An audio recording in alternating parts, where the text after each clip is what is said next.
Y este es un capítulo de alguna manera más introductorio, el de análisis de un sueño paradigmático, que es en el que Freud analiza un sueño que él tuvo, que es el que se conoce como la inyección de Irma. Bueno, entonces, como les mencionaba, este capítulo es bastante introductorio.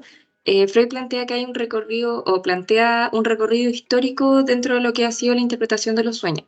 Parte con eso, y nos señala que han habido como dos formas o caminos de interpretación de los sueños, que son estos.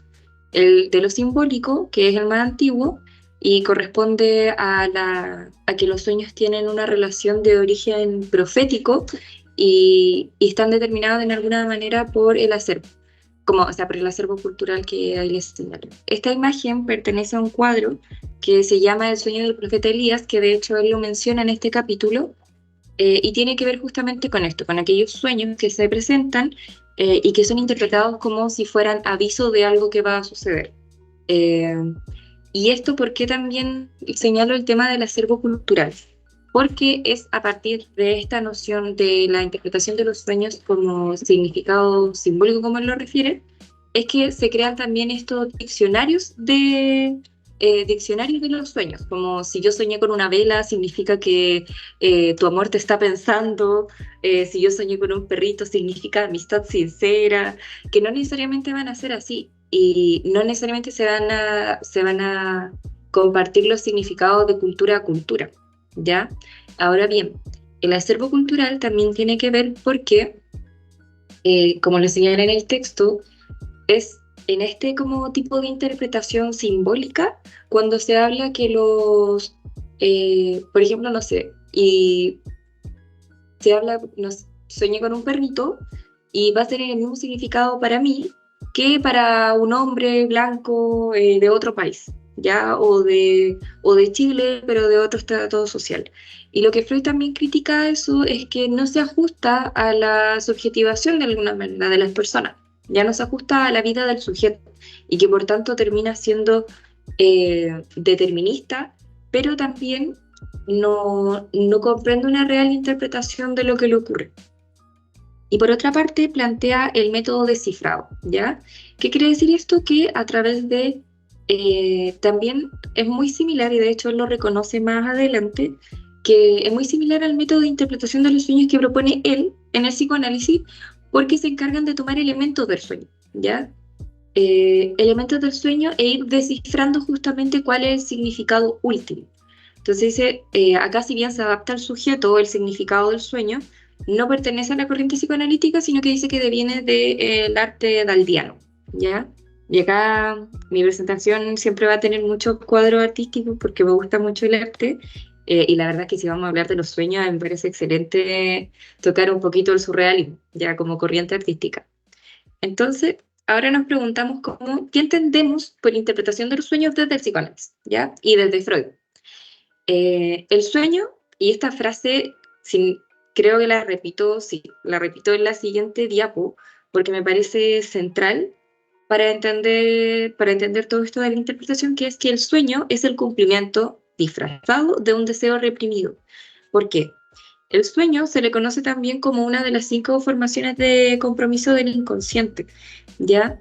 Y es y esto se debe a que es por medio del sueño que nosotros damos realización a aquellos deseos que son reprimidos porque son insoportables, ¿ya? Entonces dice, no es que carezca de significado cultural, pero eso también, sí, no es que los sueños dejen de tener un significado cultural, pero esto también se adapta de alguna manera a la subjetividad de la persona. Por ejemplo, no sé, a lo mejor si a una persona sueña con un arma, por ejemplo, para Dionisio y para mí, ambos tenemos, no sé, una noción de arma como algo relativo a la violencia, ¿ya? Eh, pero aún así va a ser muy distinta la interpretación que tenga en mi sueño el arma a la interpretación que tenga para Dionisio el arma, ¿ya? Entonces, si bien puede haber un significado cultural para ciertos símbolos, como un arma, una vela, una paloma, por ejemplo, para la gente religiosa, no sé, la paloma blanca, de alguna manera el espíritu de la persona, eh, el espíritu de Dios, y se puede representar para una gran cantidad de gente con ese significado, va a tener aún más como un significado último que va a ser personal e intransferible también de alguna manera. Entonces acá, como les puse, el sueño se comprende como una formación de compromiso, ¿ya? Y que nos devela una parte desfigurada del inconsciente. Es súper importante que entiendan también este concepto como de lo desfigurado, ¿ya? Porque los vamos a ver igual más adelante, porque quizás estoy hablando muy rápido, lo siento, pero como estamos más o menos justo en el tiempo, es importante entender que todo este proceso de los sueños se da por un proceso que se llama la desfiguración onírica, ¿ya? Que esto se va articulando con otros procedimientos en los cuales se construye el sueño y que lo vamos a ver en otra ayudantía como con más profundidad.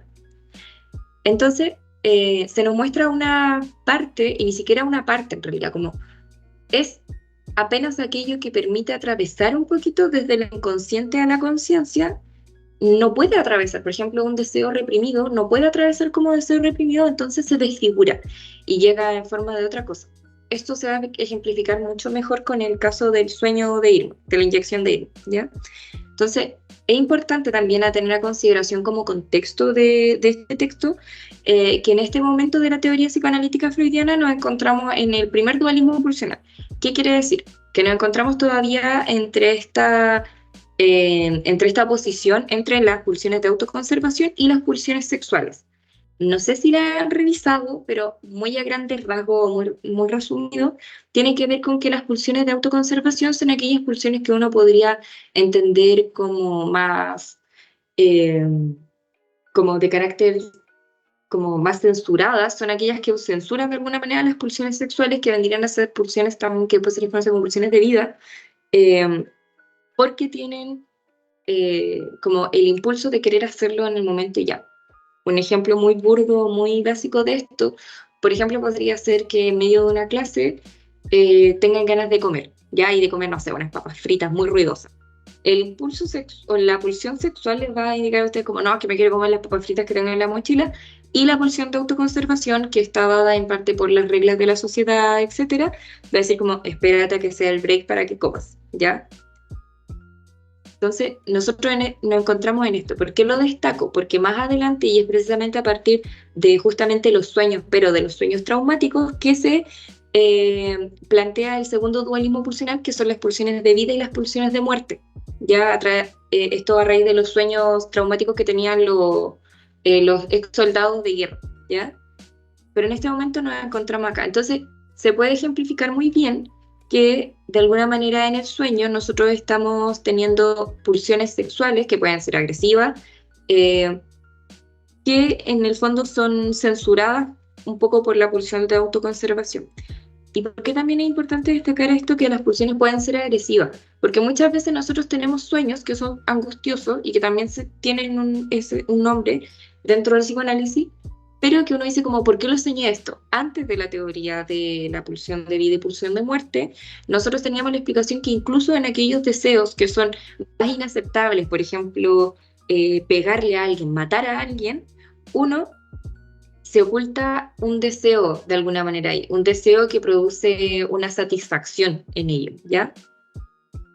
Me acuerdo, por ejemplo, que otro profe de este mismo ramo decía que esto se ejemplificaba muy bien porque él es médico y un día había tenido como un roce en su práctica, en realidad como en uno de los tantos internados de medicina tuvo como un roce con otro practicante y en la noche soñó que peleaban y como que lo golpeaba al otro practicante, ¿ya? Entonces él decía como, yo desperté asustado por el sueño que había tenido porque como que uno se desconoce de alguna manera esa agresividad que oculta, pero se estaba cumpliendo un deseo y que es algo similar a lo que pasa igual con Freud en este capítulo, ¿ya?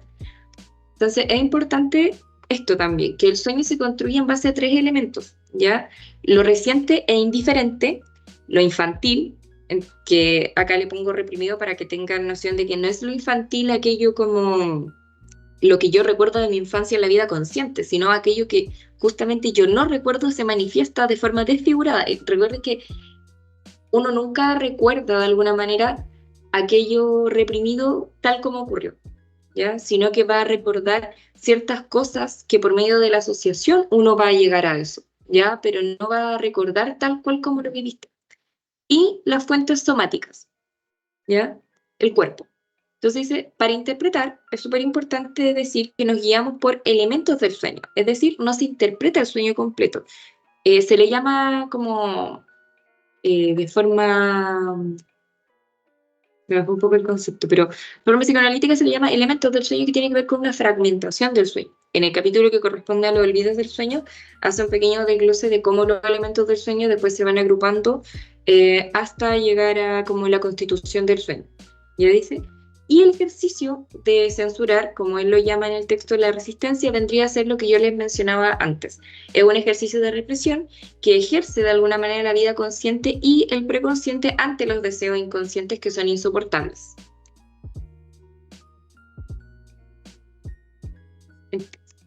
Freud señala que el proceso de análisis del sueño tiene dos etapas. Una que es el preinforme, que acá les pongo una foto de, o sea, la imagen de Salvador Dalí, que me gusta mucho el título de esta pintura, porque la pintura se llama La tentación de San Antonio y el sueño causado por el vuelo de una abeja antes de despertar.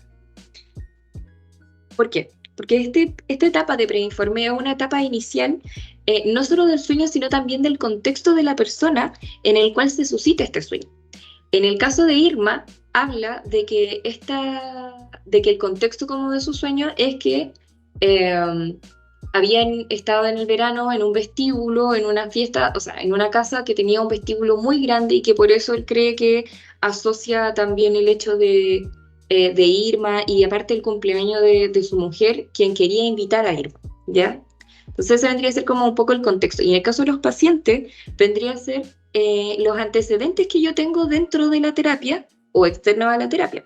No sé, eh, por ejemplo, que la paciente le tenga fobias a la araña y ese día haya tenido un momento de un exabrupto o de que sintió mucho miedo y a lo mejor en la noche o días después sueña con arañas gigantes que la persiguen.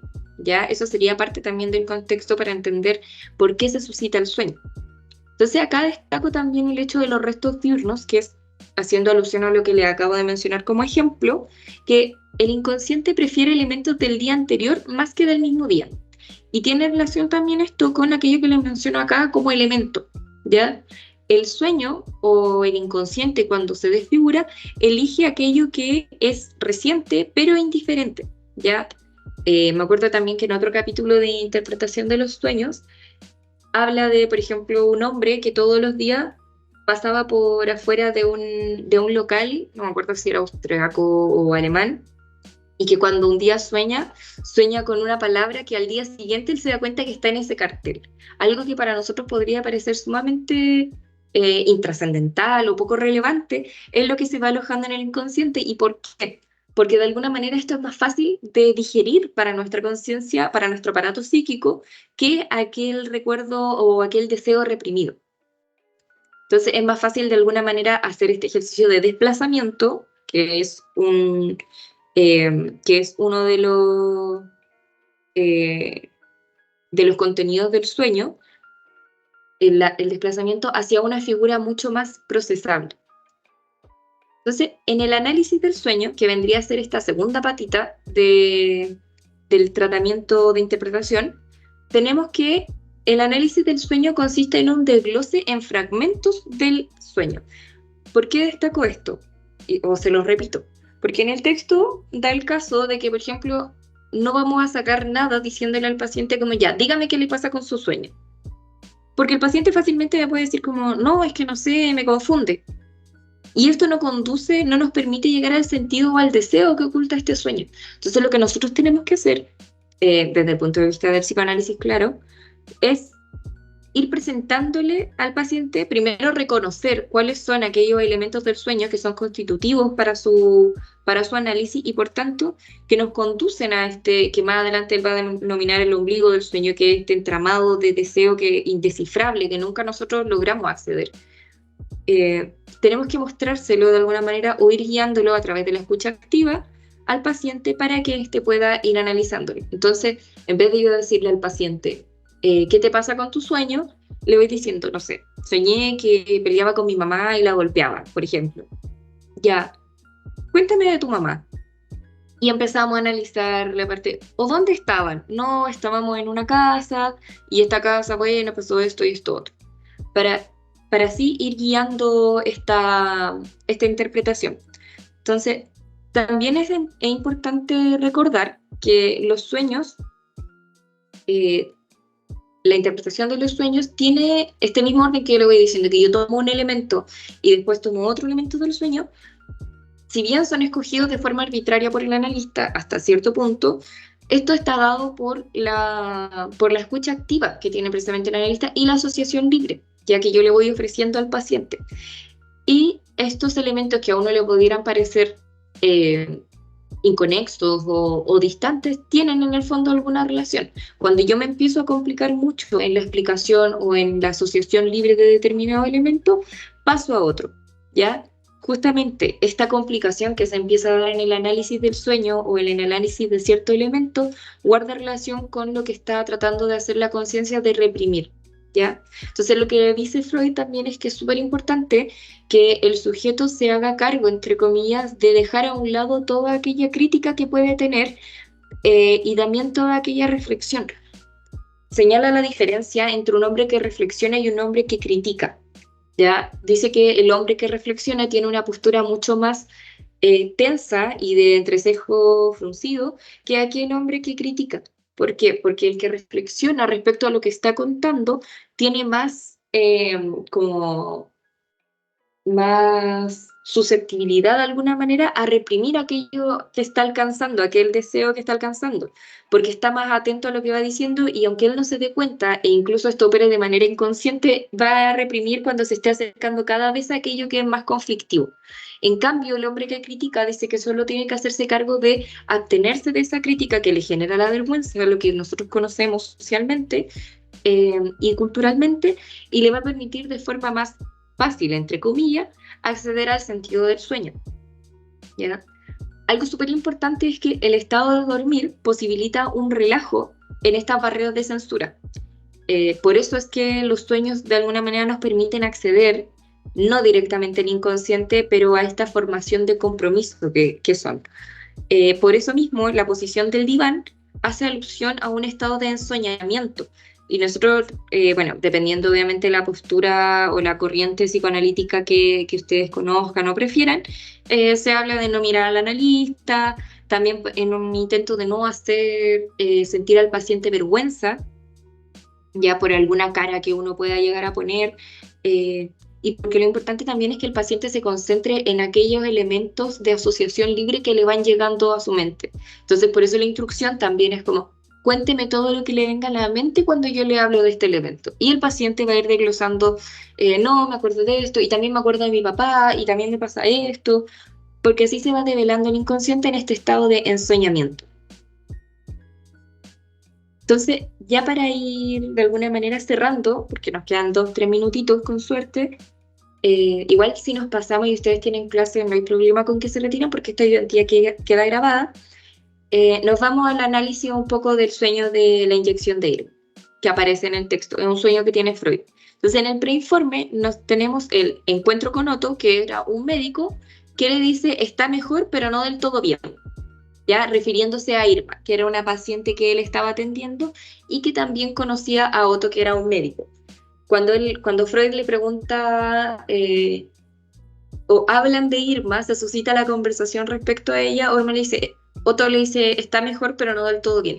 Y esto, que también lo destaca Freud, es importante entender que la interpretación de los sueños no está ajena a la transferencia, al contrario, está íntimamente relacionada, porque lo que él en ese momento siente es un reproche, como no está del todo bien, ay, ¿por qué no está del todo bien? Como obviamente no lo increpa, dice él, pero lo que se devela en el sueño es que se siente o se resiente de alguna manera por este comentario que a uno le puede parecer X, como vano. Entonces, el sueño tiene momentos importantes, como el que les pongo acá entre comillas, que es lo que él le dice a Irma en el sueño. Si te sientes mal todavía, es completamente tu culpa. A esto se refiere que él ya le había indicado los orígenes y el sentido de los síntomas a Irma, pero ella seguía estando con aquellos síntomas. En el sueño, ante la constante de sus síntomas, la lleva con el doctor M, quien indica que tiene una infección. Le revisan la garganta. Y esto también lo corrobora el doctor Leopold, que, bueno, lo vemos más adelante. Que esta infección, supone Freud, en el sueño deviene de una inyección que le recetó y le inyectó Otto a Irma, y que dice que probablemente fue con una jeringa sucia, y lo que le inyecta es propileno, si no me equivoco, que es también motivo de análisis. Entonces, entre los elementos a analizar, que Freud de hecho lo hace de forma como muy organizada, como nos dice, si bien primer elemento a analizar es este, es bastante fácil de leer esta parte, habla del vestíbulo, ¿ya?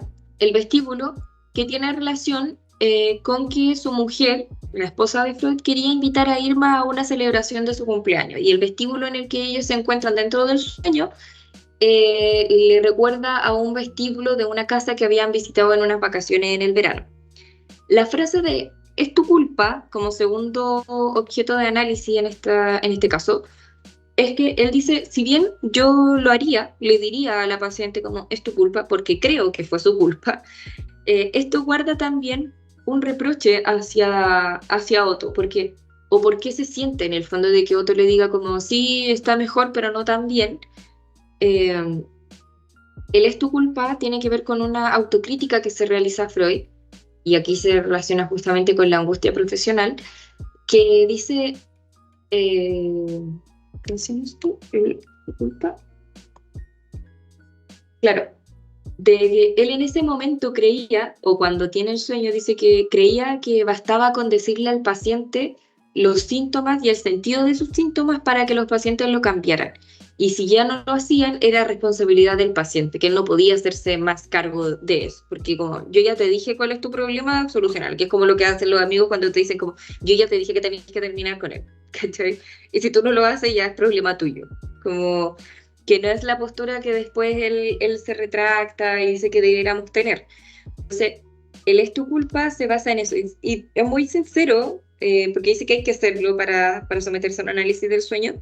Es muy sincero al decir como es algo que yo le diría, o que quizás le dije en algún momento a ella. ¿Por qué se relaciona con la angustia profesional? Porque el mismo hecho de que él soñara con Irma refiere a un estado de angustia por la paciente, como de preocupación genuina por la paciente. Otro aspecto importante es que los síntomas que Irma narra en el sueño, o sea, que narra Freud que tenía Irma en el sueño, son síntomas que Irma no había presentado, y que por tanto él asocia esos síntomas a los síntomas que tenía una amiga de Irma. Cuando la empiezan a analizar, esta infección que señalan que tiene en el sueño es una infección que tenía en la garganta. Y esto es motivo también de análisis, porque él dice que aquí se hallan dos cosas. Primero, que seguía estando con los síntomas, pero que esos síntomas no pertenecen a Irma, y por tanto pertenecen a otra persona que él hubiese preferido tener como paciente en vez de Irma, porque es una paciente mucho más fácil de analizar, entre comillas. Y el segundo hecho a analizar aquí es que el abrir la boca bien vendría a ser lo que haría esta otra persona, que es amiga de Irma, que ella abriría bien la boca, es decir, me contaría bien todo lo que le atañe estos problemas y todo lo que le genera estos síntomas. Por tanto, es una paciente que preferiría tener más fácil, entre comillas, es una paciente menos angustiosa. Por otra parte, se presenta que Otto también, que es el médico con el que él tiene este encuentro por el cual él queda resentido, tiene la apariencia de otra persona, y esta otra persona es el hermano de Freud, con quien dice, casualmente, en esos momentos, cuando yo sueño esto, también había tenido un desacuerdo y estaba peleado o disgustado con mi hermano. Entonces, de alguna manera se mezclan estas dos apariencias, que era la apariencia propia de su hermano, una persona pálida, con cojera, si no me equivoco, en Otto como una figura también que le está despreciando en ese momento, porque de alguna manera es más fácil despreciar a Otto como médico que a su hermano también. Por otra parte, tenemos el encuentro del sueño de Otto y de Leopold, que Leopold era otro médico. Y dice que en el sueño también, este encuentro va acompañado de cierto reproche hacia Otto, como que Leopold dijera, Ah, pero es obvio que es una infección, como dice, le va a curar, ¿cachai? Y que Otto no lo tuviera tan claro. De alguna manera aquí él también está reprochando a Otto, o se está vengando, como él lo llama, de aquel reproche que Otto le hace. Entonces, dice también que tiene un reproche hacia los colegas médicos, que, o sea, que el sueño oculta en el fondo un reproche hacia los colegas médicos que no saben tanto de histeria como él, pero que se meten de alguna manera a la discusión. Finalmente tenemos el análisis de lo que es el propileno y la trimetilamina como medicamentos o sustancias. Y en el caso del propileno, está asociado a algo más banal que tiene que ver con un licor que había abierto su mujer el día anterior, que es un licor llamado amilo, y que él había sentido el olor, y que por tanto él sueña con propileno, que hay como de alguna manera una similitud en la forma como fonéticamente, ¿ya? Y la trimetilamina una sustancia química que la trimetilamina, no me acuerdo si es una sustancia o es, no, no es una hormona, es una sustancia, eh, que tiene gran relación con la sexualidad, ¿ya? Y dice que de alguna manera esa explicación que da de que la trimetilamina tiene relación con la sexualidad se la da a una paciente o una amiga que él conocía, que él le tiene mucho cariño y que de alguna manera se refugia en esa persona cuando dice como, no cuando todas las cosas van mal, sino como cuando recibo una opinión como que no quisiera escuchar. Entonces la trimetilamina ahí juega un rol doble, primero porque señala un aspecto trascendental para ese momento de la teoría en el estudio de la neurosis, donde él atribuía gran parte del origen de la neurosis a la sexualidad insana de las pacientes, y por otra parte, el recuerdo de esta persona que él aprecia y que le cayera bien, ¿ya? Entonces, finalmente, Freud revela que a lo largo del sueño lo que él hace es vengarse como por partida doble. Primero se venga de Irma porque no se mejoró y también se venga de Otto. Pero no es que se vengue por el encuentro. Dice que hay como un trasfondo que tiene que ver con que si en el fondo Otto opina y le dice eso, esto tiene que ver porque Otto, al igual que Irma, que no se curó mágicamente de sus síntomas, comparte la opinión con ella de que él no fue un tan buen profesional, ¿ya? Que es algo que es eso finalmente lo que a él le molesta. Entonces, acá cierro como esta parte con una frase que me parece súper importante, que es, si lo volviera a analizar, podría tener más y nuevas cosas, que no es algo que lo diga él precisamente en el texto, ya es como un resumen o una reseña de eso, que tiene que ver con que dice él, si uno analiza los sueños, quizás no ahora y lo deja en suspenso y lo vuelve a analizar mucho tiempo más adelante, va a obtener incluso aún más cosas y puede quizás llegar mejor a aquellos deseos entrañados del inconsciente, ¿ya? Así que, bueno, esa era mi presentación, que es bien cortita, traté de hacerla lo más cortita posible, pero también bien introductoria a todo lo que tiene que ver con la interpretación de los sueños. No, buenísimo. Ashley, alcanzo a responderle a ¿Ok? Javiera, nos había hecho una pregunta ahí acerca de la formación de compromiso. Muy en corto sobre lo que Ujú. presentaba Javiera, que es muy importante esa parte, tiene que ver con que hay ciertos elementos que van a ser formaciones de compromiso en la lógica psicoanalítica. Si se presenta un afecto penoso, algo que a mí me causa displacer, hay un conflicto psíquico, ¿verdad?, en nuestras mentes. Y ante eso emerge una defensa que es la represión. Es decir, hay algo que a mí no me gusta, hay un conflicto y digo, no, esto lo voy a reprimir. Pero la formación de compromiso tienen que entenderla así como igual, como si fuera un sinónimo a contrato. Formación de compromiso, contrato.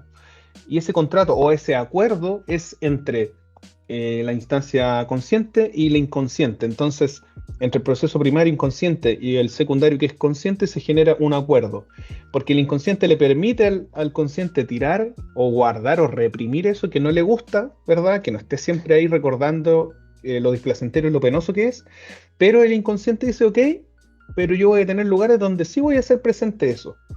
Y esa formación de compromiso se manifiesta en los sueños, porque en los sueños, como decía la Ashley, sí podemos tener recuerdos que hemos reprimido o cosas que no reconocemos de nosotros mismos, en los lapsus, acciones sintomáticas y operaciones fallidas, ¿verdad?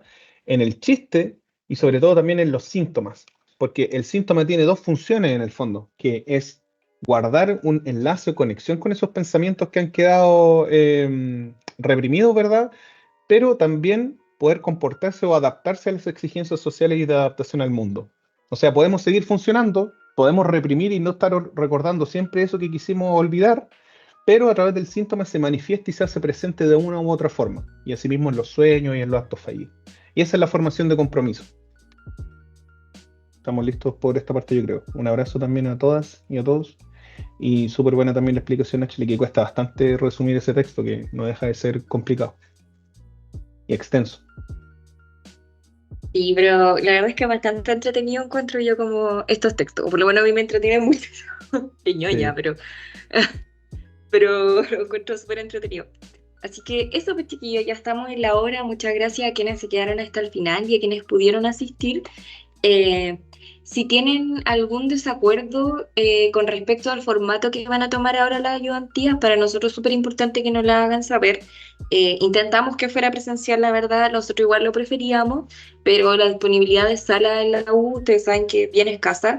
Entonces, con Dionisio ya también pronto tenemos que conversar, imagínense, para pedir la sala para cuando vaya a ser la ayudantía presencial de preparación de la primera solemne.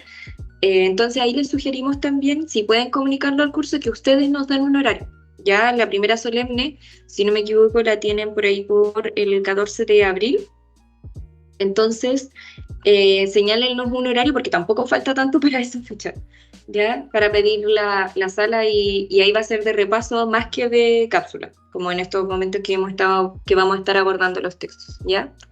Así que eso, chiquillos, que tengan muy buena semana. Gracias, Dionisio, igual por la explicación, estuvo súper buena.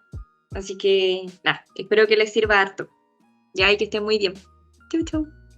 Chao, cuídense.